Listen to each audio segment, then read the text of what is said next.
Dans le cadre de notre premier épisode de la nouvelle saison d'Avec ou sans accent, on vous présente aujourd'hui l'outil Moril que vous pouvez utiliser pour apprendre le français langue seconde, bien évidemment, mais aussi l'anglais langue seconde partout au Canada. Que vous soyez enseignant ou encore apprenant, on espère que découvrir la plateforme Moril vous aidera à apprendre le français.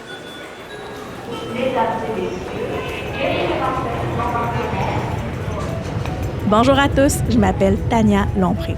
L'éducation, l'immigration, la langue française, ça vous intéresse? Vous êtes au bon endroit parce que moi aussi. Ensemble, on va explorer plusieurs enjeux reliés de près ou de loin à la francisation, à l'immigration, à l'enseignement et à l'apprentissage. On va aussi aborder les politiques publiques et l'actualité reliées à ces thématiques. De mon côté, je suis une fille super animée par l'idéal de faire du Québec un endroit où tous peuvent s'épanouir en français, avec ou sans accent. J'ai la tête qui foisonne d'idées, d'opinions et de solutions. On ne sera peut-être pas toujours d'accord, hein? Mais n'est-ce pas une des facettes de la diversité qui fait que c'est vraiment beau chez nous? Alors, bienvenue à tous sur le balado avec ou sans accent.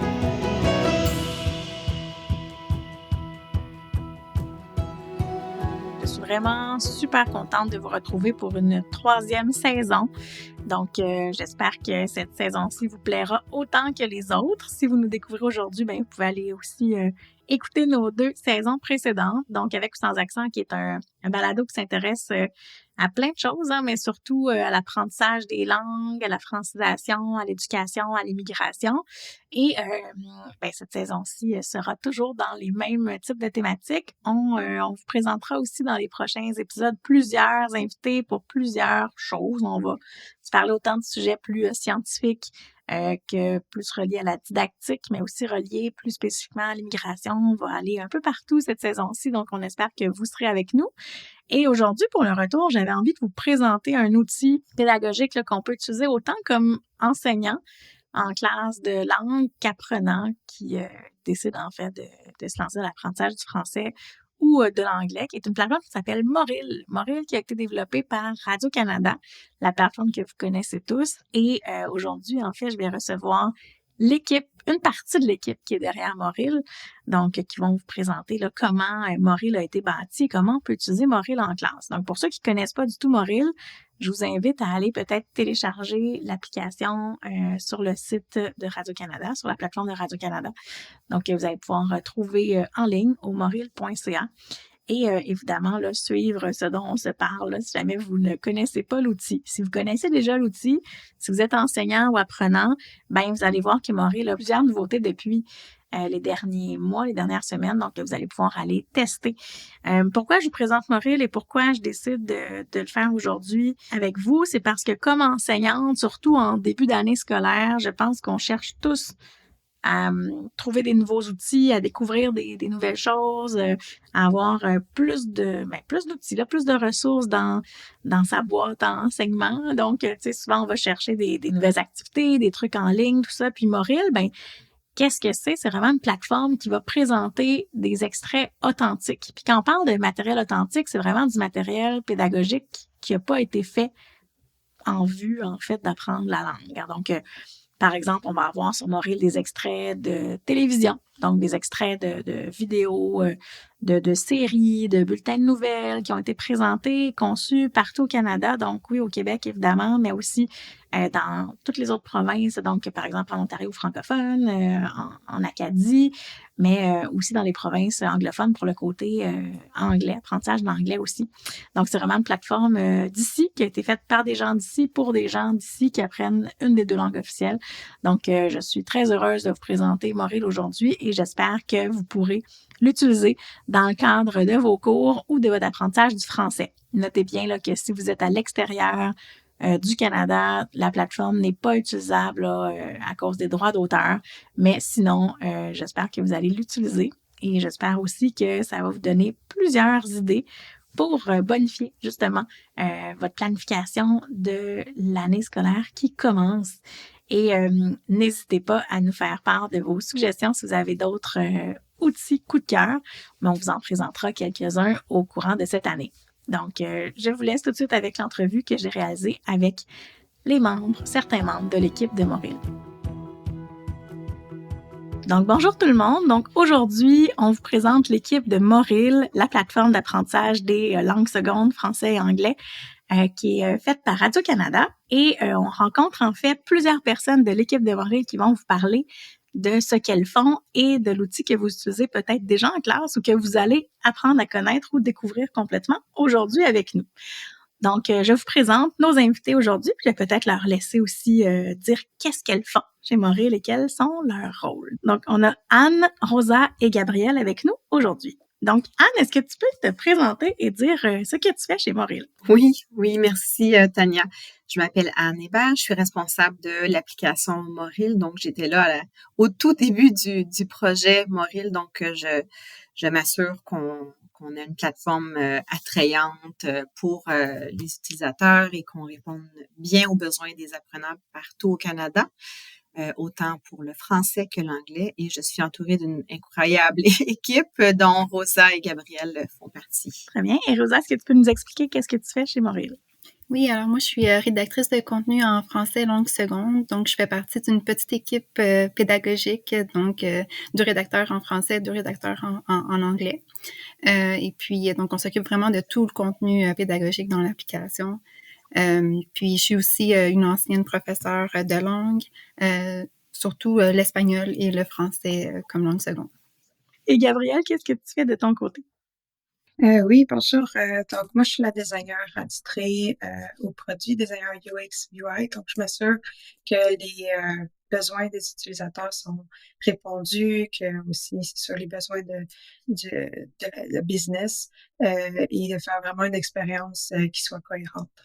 Ben, merci beaucoup de vos présentations. Puis, écoutez, on va commencer en se disant, vous avez parlé du début de Moril. Là, Anne, vous étiez là depuis le début. Depuis quand ça existe, Moril? Quand est-ce que Moril est arrivé dans l'univers de Radio-Canada? La plateforme en tant que telle a été lancée en avril 2021, mais les discussions datent d'un peu plus tôt. Évidemment, comme tout projet d'envergure, ça prend beaucoup de personnes autour de la table puis beaucoup d'expertises différentes. Donc, je dirais que les premiers échanges liés à ce projet-là remontent en 2019. On avait été approché par la Direction générale des langues officielles qui avait cette proposition de lancer d'avoir du financement pour créer une plateforme d'apprentissage des langues. Ils ont approché CBC Radio-Canada. Puis je dirais, ce qui était intéressant, c'est qu'au départ, on s'est demandé pourquoi est-ce que nous, on créerait une plateforme d'apprentissage de langue, parce qu'on se voyait mal faire des exercices de conjugaison, de grammaire, mais très rapidement, en fait, je dirais qu'on a changé notre fusil d'épaule parce que on a pris la peine de regarder l'écosystème des plateformes de langue. On connaît tous plusieurs autres plateformes d'apprentissage des langues et on a vu rapidement qu'il n'y avait aucune d'entre elles qui reflétait qui nous sommes, les gens d'ici, les accents d'ici, tout le volet très culturel. Puis c'est là qu'on s'est dit, il y a peut-être un manque à gagner, il y a peut-être un espace à occuper dans cet écosystème-là qui permettrait aux gens d'apprendre dans un contexte culturellement pertinent qui leur ressemble. Avec quoi? Avec ce qu'on avait, nous, comme richesse. Ça, c'est en fait la richesse des contenus, de nos contenus culturels. Et notre idée, c'était de tirer profit de nos contenus culturels, les vidéos qu'on a, les émissions qu'on a, les balados, pour permettre aux gens d'apprendre avec une immersion à la fois culturelle et linguistique. Donc, c'est sûr que c'était un nouveau projet pour nous, une nouvelle aventure. Donc, très rapidement, on s'est dit, on doit connaître ce milieu-là. On s'est entouré d'experts très rapidement pour voir, voici notre grande vision, comment on s'assure que ça fonctionne, que c'est rigoureux comme processus et que les gens peuvent réellement apprendre. Donc, au fil du temps, on était une toute petite équipe au début. Maintenant, on est vraiment une équipe très solide avec des expertises autant en numérique qu'en enseignement des langues pour vous offrir quelque chose qui fonctionne bien, puis qui est très, très différent. Puis la beauté, je dirais, puis la grande fierté qu'on tire de ce projet, c'est que ça nous ressemble. C'est une plateforme canadienne faite pour nous, qui nous permet aussi d'être exposé à la culture, d'être exposé aux différents accents, les expressions d'un peu partout au Canada, ce qui est très loin, en fait, de ce qu'on retrouve dans les autres applications qui sont souvent très normatives. Donc, ça permet aux gens d'un peu d'être d'être moins complexés par rapport à leur propre accent quand ils se mettent à faire des prises de risque linguistiques parce que, en fait, c'est très varié au Canada. Peu importe où on se trouve, on a tous un accent pour quelqu'un d'autre, puis il faut le porter fièrement. Effectivement. Puis, tu sais, vous dites que, tu sais, au début, c'était vraiment pour aider les gens d'ici à mieux se comprendre. Donc, que les francophones apprennent l'anglais langue seconde, que les anglophones apprennent le français langue seconde. Est-ce que vous aviez vu venir tout de suite l'aspect migratoire aussi? Oui. Lorsque vous avez mis Moril en place, le fait que des nouveaux arrivants veulent apprendre finalement le français ou l'anglais lorsqu'ils arrivent au Québec ou au Canada. Oui, dans les autres provinces. effectivement, la mission qu'on s'est donnée pour Moril, c'est d'aider les gens à mieux se comprendre, donc autant au niveau de la culture que de la langue. Sachant qu'il y a énormément de nouveaux arrivants, on a aussi vu cet espace comme une sorte de carte de visite sur qui nous sommes en tant que société et de les aider à faire l'acquisition de vocabulaire qui vont les aider dans la vie de tous les jours. Puis, on constate à quel point c'est un outil qui a été très populaire, notamment en classe de francisation. Et dans nos utilisateurs actifs, on a aussi des données qui montrent que 26% des gens qui l'utilisent activement sont des nouveaux arrivants. Donc, ça démontre à quel point c'est un outil qui est utile pour les gens parce que les gens veulent comprendre ce qui les entoure, comprendre les petites expressions, les tournures de phrases qu'on n'entend pas toujours dans des contextes ou de livres. Donc, on va l'entendre, le FAQ, parce qu'on peut avoir les parents, on peut avoir des contextes plus familiers et un registre plus... C'est ça, vous n'avez pas cherché à avoir un seul registre, d'être dans quelque chose de très normatif. Vous êtes dit, OK, il faut exposer les gens qui vont apprendre la langue à tout type de niveau de langue. Donc, tu sais, vous avez des fois, on écoute des expressions, on entend des choses, tu sais, vous n'êtes pas censuré, en fait, là, tu sais, vous avez vraiment choisi des extraits avec des expressions, des niveaux de langue plus spéciaux. Comment vous vous êtes dit qu'il fallait justement sortir de la norme, tu sais, aller vraiment dans tous les niveaux de langue? On voulait couvrir le niveau NCLC 1 à 8. On s'est dit, on veut couvrir débutants jusqu'à avancé. Pour ceux qui sont familiers avec le CE, les normes européennes, c'est de A1 à B2. Donc, il y avait la notion des différents niveaux. Et également, il y avait l'aspect, je dirais, éditorial de la plateforme. Donc, pour représenter le Canada d'aujourd'hui, ça voulait dire aussi, donc, représenter les régions, les différentes régions partout au Canada le plus possible. Une plateforme qui se veut inclusive, donc autant au niveau de l'aspect numérique que de l'aspect des contenus. Donc, représenter les Autochtones, personnes en situation de handicap, communauté LGBTQ2+, minorité linguistique, donc autant français hors Québec que anglophone au Québec et minorité visible. Donc, on regardait les statistiques puis on essayait de représenter ce qu'on voyait dans les statistiques. Pour que les gens aussi qui apprennent se sentent représentés, qui voient en fait qu'ils sont présents dans les choix de vidéo, les choix d'audio. Là. Exactement. Puis nous, on se voit comme une façon de découvrir une grande variété de contenus qu'on a à CBC et à Radio-Canada. Donc, on fait, je dirais, un échantillonnage. Puis ça, c'est le talent caché des rédacteurs français, anglais, langue seconde qui passent beaucoup de temps à chercher les petites pépites. Qu'est-ce qui va permettre aux gens de se sentir engagés puis de découvrir des contenus qui va, oui, leur permettre d'apprendre du vocabulaire, mais ça vient aussi un peu développer l'appétit pour consommer du contenu dans sa langue d'apprentissage. Donc, des gens peuvent dire, j'ai découvert ce contenu-là. Maintenant, je veux développer mes compétences pour pouvoir l'écouter au complet sur Tout TV, par exemple, ou sur d'autres plateformes. Oui, parce qu'il y a tellement de belles plateformes qu'on découvre. Tu sais, Moril, c'est aussi une plateforme de découvrabilité de plein d'autres contenus qu'on peut aller chercher si on est intéressé sur les plateformes de Radio-Canada. C'est vraiment super intéressant. Puis, on voulait aussi parler un petit peu de, tu sais, comment on vise à être l'application de référence au Canada puis au Québec. Tu sais, c'est quoi comment on se positionne justement contre des gros noms qu'on n'a pas nommés, mais qu'on connaît tous. Tu sais, comment on fait pour prendre de la place?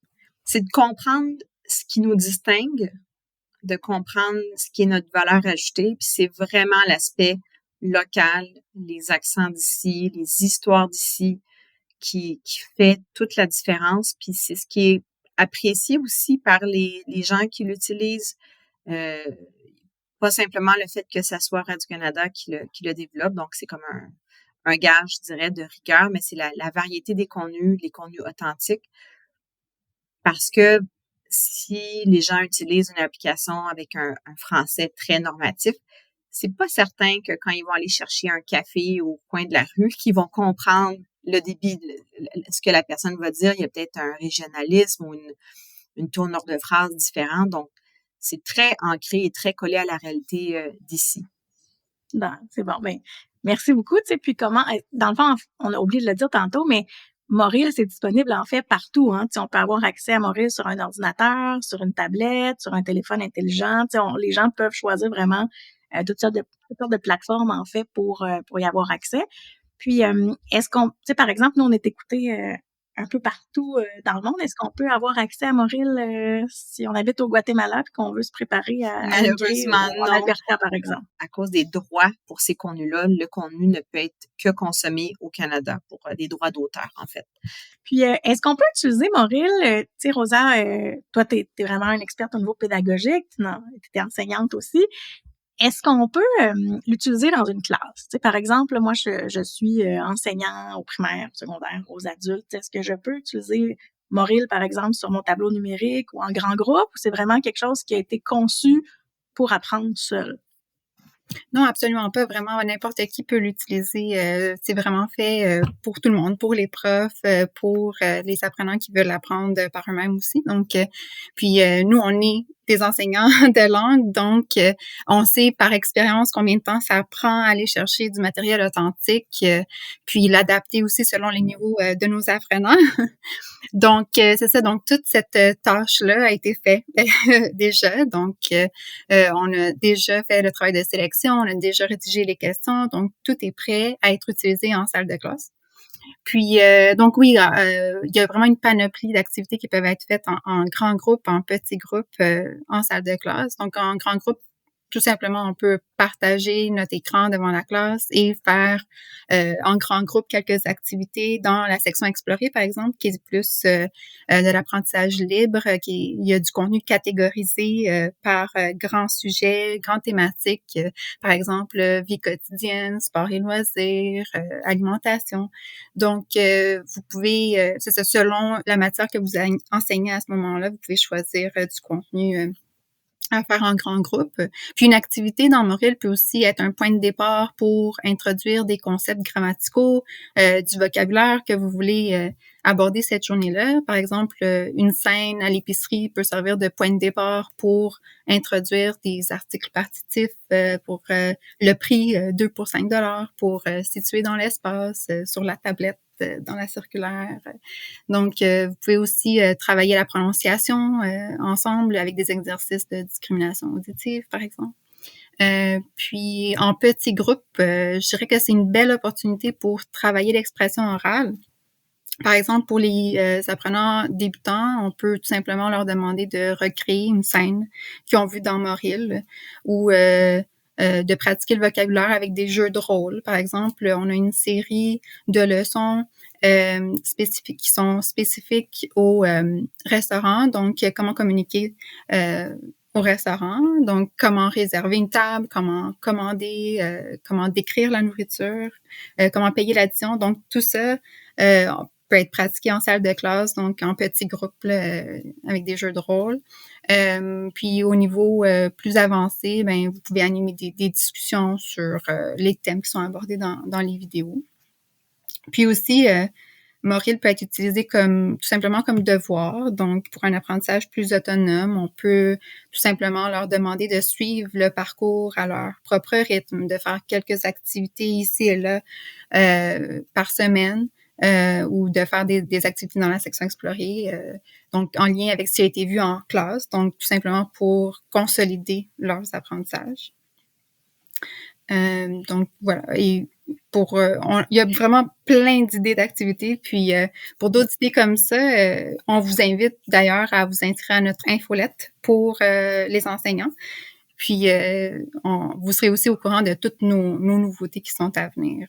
prochainement. Ouais, vous avez vraiment fait du travail que les enseignants passent des heures à faire. Là. Ouais, Vous avez exactement. sélectionné les contenus, vous avez extrait les mots de vocabulaire complexes. Hein. Donc, quand on entre sur Moril, par exemple, on peut apprendre les mots de vocabulaire ou les entendre avant de les voir dans l'extrait. Puis, en plus de ça, vous avez des questions clés en main puis des activités. Donc, on s'entend que Moril, c'est comme une mine d'or, en fait, si vous êtes enseignant, pour avoir un matériel qui est gratuit, on peut le dire aussi. Hein, c'est important de mentionner que la plateforme est gratuite autant pour les apprenants que pour les étudiants, puis qu'on apprend aussi à son propre rythme. Hein. Donc, tu sais, on peut, si un apprenant veut faire 2 vidéos par jour, il peut en faire 2. Si quelqu'un a plus de temps, il peut aussi s'asseoir plusieurs heures, plusieurs minutes avec son application et son téléphone. Là. C'est vraiment, vraiment très bien. Racontez-moi, tu sais, comment, justement, tu sais, je pense que la force de Moril, c'est, vous l'avez dit aussi, mais c'est vraiment l'aspect du matériel authentique. Hein. On n'est pas allé chercher, par exemple, des phrases qui ont pas de sens ou dont on n'aura pas besoin. Tu sais, on est vraiment dans des contenus et dans des niveaux de langue qu'on va entendre au restaurant, qu'on va entendre dans la rue, qu'on va entendre au travail, tu sais. Puis ça manque beaucoup, ça, en français langue seconde ou même en anglais langue seconde, d'avoir du matériel authentique parce que c'est très compliqué à produire hein, ou à faire pour un enseignant, mais vous avez justement la richesse des contenus de Radio-Canada. Comment on les choisit, par exemple? T'sais, parce qu'on a des tonnes, vous avez des tonnes d'émissions, des tonnes de balados, des tonnes d'extraits. Comment on fait ça concrètement? Là? Vous regardez des vidéos pendant 12 heures, puis après vous dites, OK, je vais choisir cet extrait-là. Comment vous êtes allé chercher parmi la panoplie de matériel que vous avez et comment je comprends que vous avez pris les programmes aussi, mais concrètement, moi je veux savoir là, comment vous faites?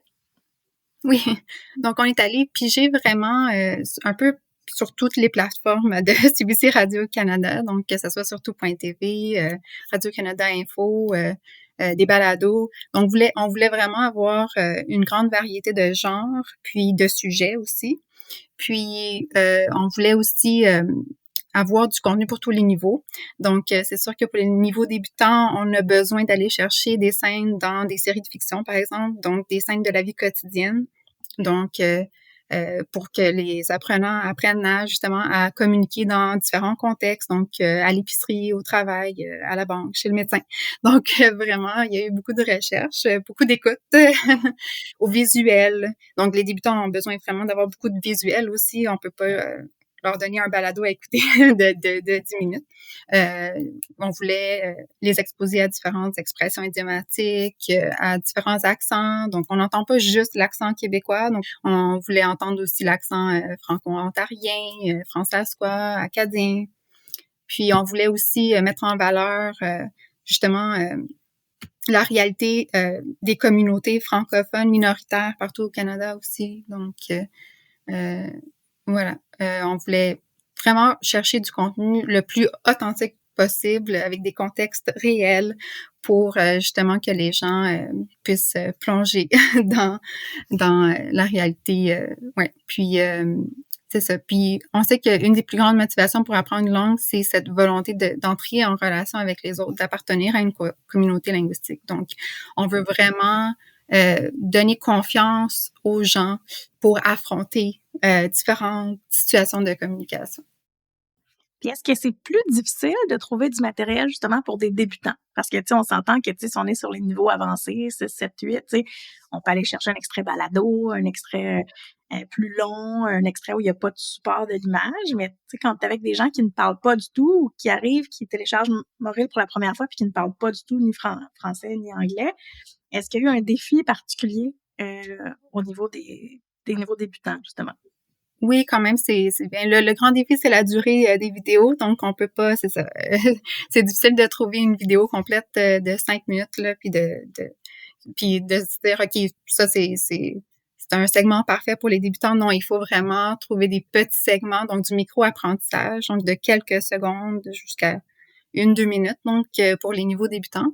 Donc, c'est vraiment aller chercher des scènes dans des séries de fiction un peu plus que, c'est ça, on va pas aller chercher un un segment dans un documentaire de 22 minutes là, qui parle des changements climatiques, par exemple. Donc, des petites scènes de la vie quotidienne. Être en surcharge cognitive rapidement. C'est bon, très bien. Puis, est-ce que vous avez des retours? Est-ce qu'il y a des gens qui vous écrivent, par exemple, pour dire hey, j'ai utilisé Moril pour apprendre le français ou l'anglais, ça m'a vraiment aidé. Est-ce que vous avez des témoignages de gens qui ont appris? Est-ce que vous recevez ça dans vos boîtes de courriel des fois le lundi matin, des gens qui vous remercient de les avoir aidés à apprendre?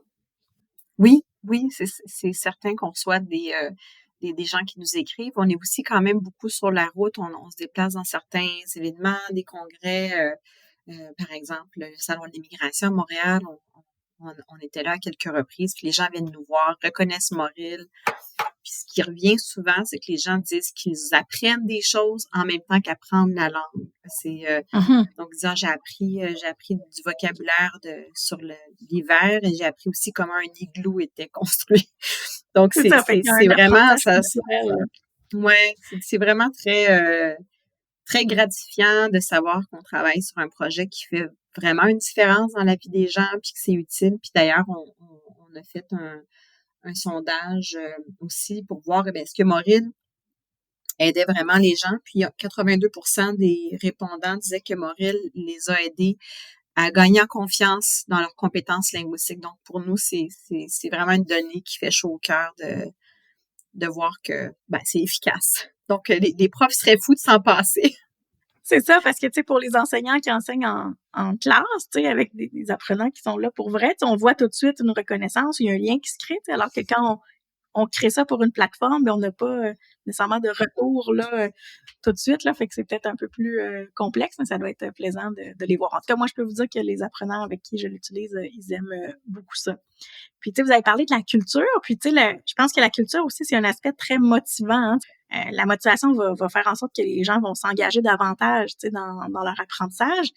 Puis, est-ce que vous avez justement remarqué ça ou est-ce que vous êtes allé chercher des témoignages pour aller voir qu'est-ce qui motivait les gens ou quel type de contenu les intéressait? Quand on est dans une vraie classe, on peut dire aux gens, qu'est-ce qui vous intéresse? Puis, on trouve quand même des thématiques qui vont motiver les apprenants qu'on a devant nous. Comment on le fait quand on n'a pas ces gens-là? Comment vous allez finalement favoriser leur motivation sans les connaître tout de suite? Je passerai la balle à Gabrielle pour expliquer qu'est-ce qu'on a comme information quand on s'intéresse à nos apprenants. Une des forces, je crois, dans à Radio-Canada, c'est qu'on a une grosse équipe de chercheurs. Donc, on fait souvent des sondages avec nos utilisateurs pour savoir qu'est-ce qui se passe de leur côté, qu'est-ce qu'ils apprécient. Et aussi, on les rencontre en personne. On fait des rencontres, vraiment des tests utilisateurs avec eux. On leur parle, on leur prend des témoignages. Donc ça, je pense que c'est une des forces de chez nous. Ça nous a permis vraiment d'enligner vraiment nos besoins avec eux, de les voir, de les comprendre et tout.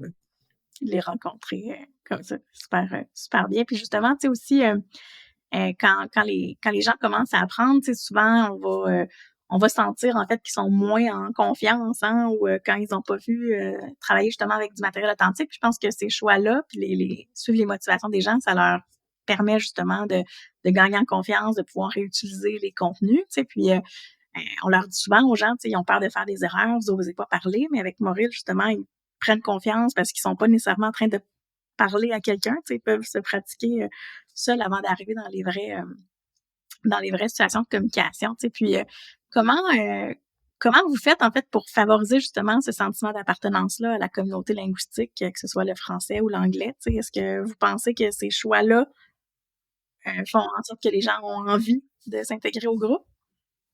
Oui, il y a quand même beaucoup de contenu qui valorise les histoires humaines, les gens d'ici. Surtout, évidemment, dans les niveaux débutants, c'est des scènes tirées de contenu de fiction. Donc, on apprend à un peu comprendre notre société, en quelque sorte, puis notre sens de l'humour et notre façon d'interagir. Donc, ça, pour revenir à ce que Rosa mentionnait, c'est ce sentiment de vouloir faire partie d'une communauté, puis de découvrir la communauté par le biais des contenus.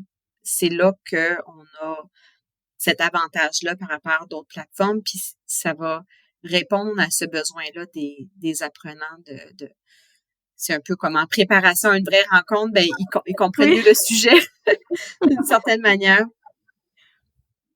oui, tout à fait. Tu sais, puis justement, tu sais, vous exposez tout le monde avec plein de choses. Tu sais, puis comment vous avez construit la plateforme? Tu sais, là, j'ai vu là depuis quelques semaines, là, peut-être que les gens qui nous écoutent vont retourner sur Moril. On a vu beaucoup de choses qui ont changé. Hein. On voit des nouveautés. Il y a vraiment plusieurs belles nouveautés. En tout cas, moi, j'ai navigué sur les nouveaux éléments. J'ai trouvé ça vraiment intéressant. Racontez-moi comment vous avez justement construit ce le parcours d'apprentissage là, qui est là maintenant. Comment vous avez bonifié la plateforme?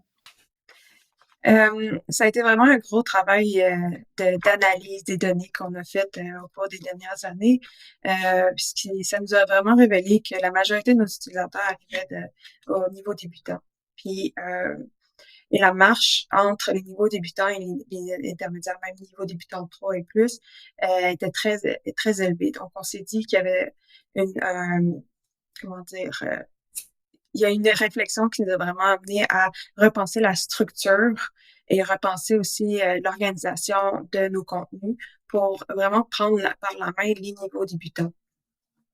C'est sûr, comme j'ai mentionné, on a fait des tests utilisateurs sur le tout.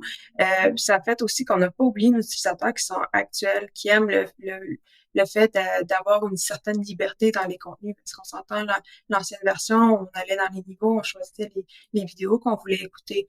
Ce besoin-là d'explorer du contenu, on l'a vraiment gardé dans une section qui est libre, qui permet de centrer plus sur la culture que sur l'apprentissage. Donc, c'est ça, explorer. Donc, on a vraiment fait deux pôles, une section linéaire plus guidée, puis une section explorée plus culturelle. Puis pour vous, c'est quoi tu sais, il y a beaucoup de choses, là, mais qu'est-ce que vous préférez dans les nouveautés que vous avez faites dans les dernières semaines? Est-ce qu'il y a quelque chose, un élément que vous Je aimez pense que particulièrement? ouais, ben je pense que ce que vraiment qu'on a décidé, c'est de voir Montréal aussi comme un peu un jeu.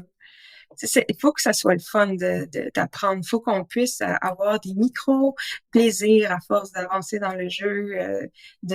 Ça nous garde aussi engagés, d'avoir un peu de plaisir et tout ça. Donc, le fait d'amener plusieurs petits jeux pour pouvoir jouer avec les mots, pouvoir jouer avec les vidéos, qu'est-ce qu'on a compris. Je pense que c'est vraiment ce qu'on a remonté un peu plus avec la nouvelle version. Fait que tout l'aspect ludique là, de l'apprentissage là, qui est vraiment plus présent. Oui, exact. Puis aussi, je pense que le nouveau parcours, le fait qu'on a décidé de mettre la culture vraiment plus d'avant visuellement, de montrer que Montréal, c'est quelque chose, ça apprend les langues, mais ça apprend aussi la culture. Puis ça, on veut le montrer visuellement. Ça, c'est quelque chose que j'aime bien aussi. Ouais. Rosa, est-ce que toi, tu as des coups de cœur dans les nouveautés? Oui, ben, j'adore le fait que il y a 2 modes d'apprentissage maintenant. Donc, avec le parcours plus balisé qui est structuré autour de l'intention de communication, vraiment, on s'assure qu'il y a une progression d'une leçon à l'autre. Donc, les intentions de communication, juste pour vous donner une idée, c'est se saluer, se décrire, parler de ses origines, donc parler de son travail. Donc, on n'avait pas ça avant, donc c'était juste des étapes, mais l'objectif n'était pas aussi clair qu'il l'est en ce moment, l'objectif d'apprentissage. Et puis, avec la section explorer, vraiment les catégories aussi, j'adore ça. Il y a des filtres pour les intentions de communication, donc les gens qui apprennent par eux-mêmes, mais aussi les professeurs sont capables ensuite d'aller chercher le contenu qu'ils veulent beaucoup plus facilement qu'avant. Ouais, c'est plus convivial. Là. Si on cherche, par exemple, visite chez le médecin ou docteur ou santé, on peut vraiment trouver toutes les vidéos, tous les enregistrements qui sont en lien avec les thématiques qu'on travaille. Parce que souvent, les enseignants ne sont pas nécessairement toujours à la même place, fait qu'ils vont pouvoir aller choisir ce qu'ils veulent quand ils veulent. Oui. Puis il y a aussi une plus grande variété d'exercices. Donc, il y a plus d'exercices pour travailler la grammaire, la prononciation, la syntaxe qu'avant. Donc, ça, c'est toujours bien intéressant. Donc, plus interactifs, comme disait Gabrielle, donc des jeux plus ludiques. On essaie aussi d'aller chercher les 4 compétences aussi. Avec les nouveaux jeux, on essaie vraiment d'aller chercher les 4 compétences. Dans le fond, fait que, production orale, compréhension écrite, production écrite. Donc, on va aller chercher vraiment toutes les compétences langagières plus les compétences culturelles aussi. Là. Donc, parce que souvent, c'est quelque chose qu'on entendait. Les gens disaient, Moril, c'est le fun, mais on peut moins écrire ou lire, alors que là, on voit vraiment qu'il y a un accent qui a été mis sur les autres compétences aussi, là, autre que la compréhension orale, là, un peu comme dans la dernière version. Puis, est-ce qu'il y a des... Je vais juste ajouter un point sur la section explorer. Un élément qui est quand même intéressant dans la section explorer, donc mis à part les thématiques qui sont mises à l'avant, il y a aussi cette option pour nous de créer des collections et de valoriser certains des contenus. Donc, sachant que les enseignants sont toujours à la recherche de contenus, je dirais un peu d'actualité selon ce qui se passe dans les saisons, selon les journées spéciales, mais on va pouvoir les valoriser. Donc, par exemple, quand ça va être le temps des Olympiques, ben, peut-être qu'on va faire une collection « Les sportifs à l'honneur ». Donc, ça va permettre de savoir que quand ils retournent à Moril, ça va quand même changer de temps en temps. Les contenus vont être mis de l'avant pour les aider à avoir des idées d'activités à faire en classe. Fait que la plateforme est dynamique puis s'adapte à ce qui se passe dans le calendrier aussi.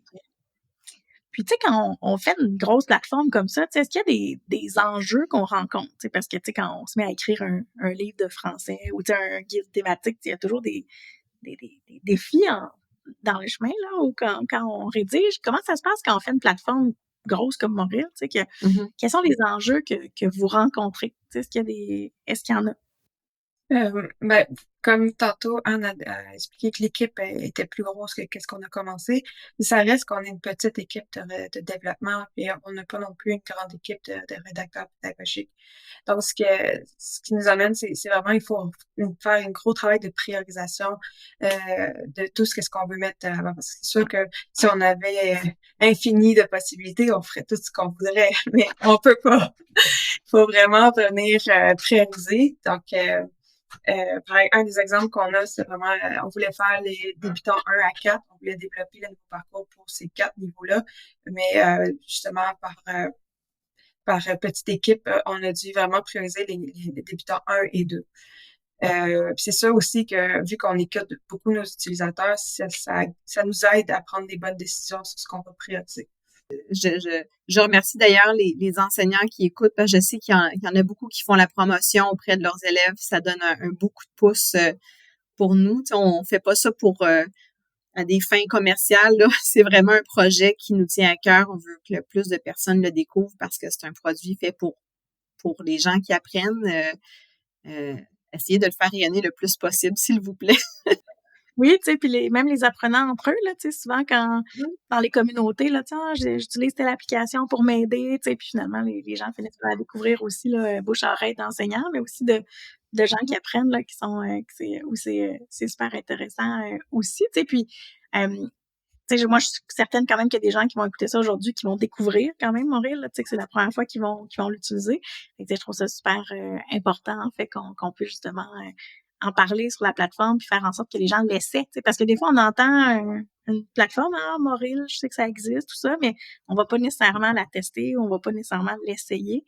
Là, je pense que c'est un bon moment aussi, là, en début d'année scolaire pour changer ses outils ou bonifier sa trousse à outils comme enseignant ou comme apprenant, tu sais, puis souvent, en début d'année, justement, on cherche des éléments nouveaux. Tu sais, on a des enjeux de budget dans les écoles, puis tout ça. Tu sais, Moril devient une plateforme intéressante, bien faite, clé en main et disponible rapidement là, au bout du clavier. On est très, très confiants de la version qu'on a. Je dirais, il y a beaucoup de fierté au sein de l'équipe avec ces deux modes d'apprentissage balisé plus en mode liberté. Même si vous avez déjà essayé dans le passé, retournez-y. Ça fait toute la différence. Puis ça va avoir un bel impact pour les apprenants, leur motivation. En tant qu'enseignant, c'est sûr qu'on a une capacité d'influencer la personne qui apprend parce qu'il veut avoir sa note ou il veut plaire au professeur. Mais il y a beaucoup de gens qui apprennent en mode solo. Donc, on pense beaucoup à ceux qui n'ont pas la pression de performer dans un contexte de classe, qui sont souvent, qui peuvent manquer de motivation. Donc, on a mis beaucoup d'efforts pour que ce soit ludique, plaisant, comme Gabrielle a mentionné, parce que on veut pas que les gens se découragent, on veut qu'il y ait du plaisir, puis c'est assez agréable là, ce qui se trouve présentement dans l'application. Ah oui, c'est comme bravo, là. Moi, je l'ai vu avant, je l'ai vu maintenant, puis je pense qu'il y a beaucoup de votre équipe a travaillé très fort justement pour que ce soit vraiment, vraiment beau et vraiment convivial, puis vraiment justement intéressant, tu sais, parce que des fois, t'es dans un cahier tout seul ou des trucs, mais là, tu sais, Moril, c'est très dynamique, donc ça permet aux gens là, de tu sais, ça peut être aussi un outil que les gens utilisent en surplus. Hein, tu sais, on peut avoir un vrai cours à l'université, au cégep, dans un collège, puis quand même utiliser après Moril pour bonifier son apprentissage. Oui, alors vraiment, nous, on voit Moril comme un outil complémentaire. Donc, vraiment, oui, les filtres, il y a vraiment plusieurs enseignants qui nous les demandaient parce que c'est ça, comme j'ai dit tout à l'heure, les objectifs d'apprentissage n'étaient pas clairs. Mais là, avec les filtres, c'est ça, ils peuvent vraiment trouver les contenus qu'ils veulent travailler selon les sujets qu'ils veulent aborder en classe. Puis ce qu'on répond souvent, c'est utiliser Moril comme outil complémentaire, oui, et peut-être de demander à l'apprenant d'expliquer ce qu'il a vu ou ce qu'il a appris dans la plateforme. L'élève peut partager où il se situe dans l'application, mais c'est pas proprement dit un outil qui va permettre en temps réel que l'enseignant regarde à quel niveau se trouve l'élève. Faut pas le voir comme ça, mais vraiment. Exactement. Je sais pas, Anne, si on veut le mentionner, là, mais je pense qu'il y a quelque chose, il y a un travail qui s'est fait énormément du côté des réseaux sociaux, surtout sur la plateforme TikTok, sur les nouveaux vidéos qu'on veut présenter de façon beaucoup immersive. Là. On a une de nos collègues qui va sur le terrain, qui prend des expressions, puis qui les explique aux gens. Et depuis les commentaires qu'on a, c'est très apprécié. Fait que ça, je pense aussi que c'est quelque chose que les profs peuvent aller voir. C'est très intéressant. Oui, par exemple, elle rencontre quelqu'un qui est allé en Ontario, puis les gens ont dit, l'expression qu'il aimait, c'est « lâche pas la patate ». Et elle expliquait concrètement ce que ça voulait dire et comment l'utiliser dans un vrai contexte. Donc, c'est vraiment des belles vidéos qui sont sur TikTok, puis il va y en avoir plein d'autres productions également. Merci, Gabrielle. On a hâte de les voir. Puis, est-ce qu'il y a des prochaines étapes aussi à Moril? Tu sais, vous avez une plateforme dynamique. C'est quoi, dans votre vision parfaite, là, ce serait quoi les prochaines étapes pour Moril? C'est ça on a parlé un peu de l'édification, il y en a, mais on veut vraiment utiliser ce concept comme levier d'engagement.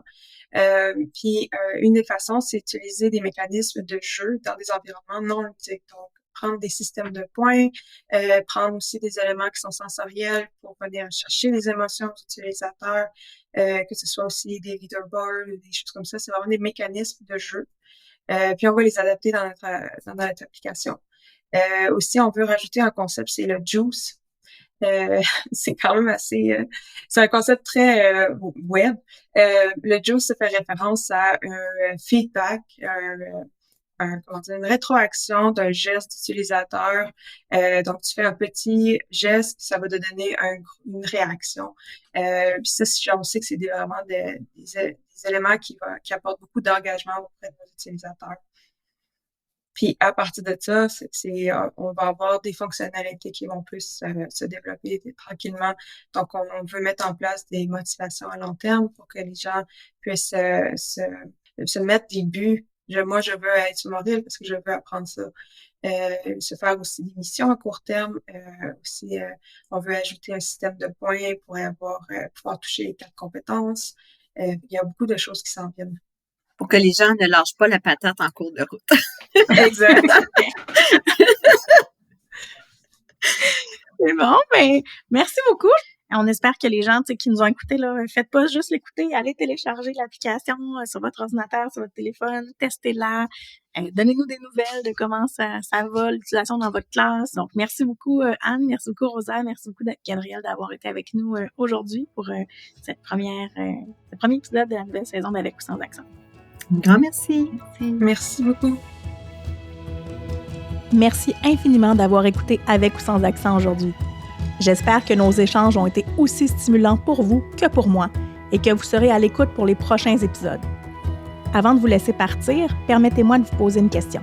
Qu'est-ce qui vous a le plus interpellé dans cet épisode Quelles réflexions vous ont traversé l'esprit? N'hésitez pas à m'écrire afin de partager le tout avec moi. N'oubliez pas non plus de vous abonner au balado pour ne manquer aucun épisode. Faites découvrir avec ou sans accent à tous ceux qui partagent nos passions pour ces sujets. Vous avez envie de travailler avec moi? N'hésitez pas à me contacter pour connaître mon offre de service ou visiter mon site web. Au plaisir de vous retrouver pour notre prochain épisode. À très bientôt!